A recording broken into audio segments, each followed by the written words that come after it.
Bonjour à tous et bienvenue chez Coaching Déco. Je m'appelle Jessica et aujourd'hui, je vais vous donner mes 5 éléments must-have pour une salle de bain de luxe. C'est parti.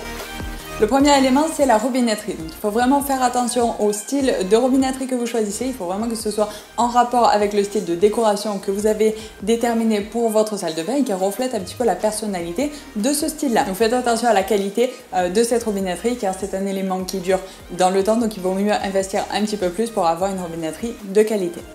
Le deuxième élément, c'est un ensemble de douche directement au mur. Donc je vous mets des images pour que ce soit plus parlant, mais vous allez voir par vous-même que c'est beaucoup plus tendance, beaucoup plus propre et aéré, et ça permet aussi de s'adapter à tous les styles. Donc c'est quand même un élément important, donc il vaut mieux investir un petit peu plus et au moins vous êtes tranquille, et puis ça fait beaucoup plus classe, beaucoup plus luxueux qu'un ensemble plus classique, on va dire. Vous savez, les ensembles un petit peu en bar avec léger douche, etc.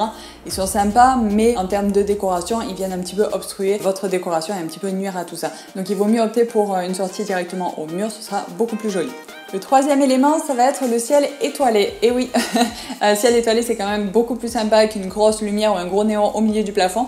Donc veillez à le gérer séparément du reste de votre éclairage pour pouvoir allumer juste votre ciel étoilé, ou pourquoi pas mettre un variateur sur le reste de votre éclairage pour pouvoir tamiser un petit peu tout ça et profiter de votre ciel étoilé pour un bon bain moussant relaxant ou une longue douche pour pouvoir souffler après une grosse journée de travail. C'est quand même assez sympa. Et puis pour le côté luxe, on est carrément dedans.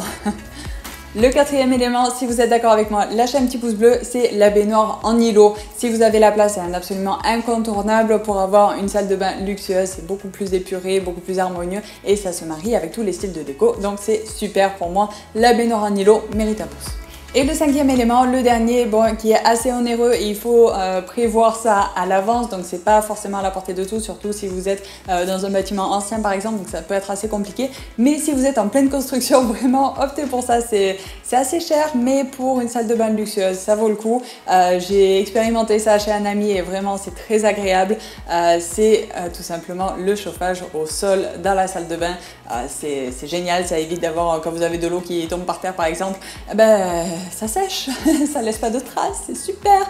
Et en plus, quand vous sortez de la baignoire, vous n'avez pas froid aux pieds sur le carrelage, c'est vraiment magnifique. Donc pour une salle de bain luxueuse, un incontournable, c'est le chauffage au sol. Et voilà, c'est la fin de cette vidéo. J'espère que ça vous a plu. Si c'est le cas, laissez-moi des petits pouces bleus. Laissez-moi vos commentaires. Dites-moi ce que vous avez pensé un petit peu de tout ça. Et dites-moi aussi si vous avez d'autres éléments que vous aimeriez rajouter dans ce thème de la salle de bain luxueuse. Donc le débat est ouvert. Allez-y, lâchez-vous dans les commentaires. Posez-moi vos questions aussi si vous en avez. Je vous réponds, c'est promis. Pensez à vous abonner, à déclencher la petite sonnette. Donc appuyez sur le gros bouton rouge et sur la petite clochette pour pouvoir être au courant de toutes les vidéos. Et bien sûr, devenir rapidement un as de la déco. Pour ça, vous pouvez aussi aller voir le site, donc c'est www.coachingdeco.org. Voilà, il y a plein d'astuces, de conseils en déco pour vous. Il y a même un blog avec des articles toutes les semaines, il y a des vidéos, enfin bref, je spoil pas plus, allez voir tout ça. Et puis voilà, pensez à bien analyser avant de foncer tête baissée. Je vous dis à très vite pour une nouvelle vidéo. Bye bye.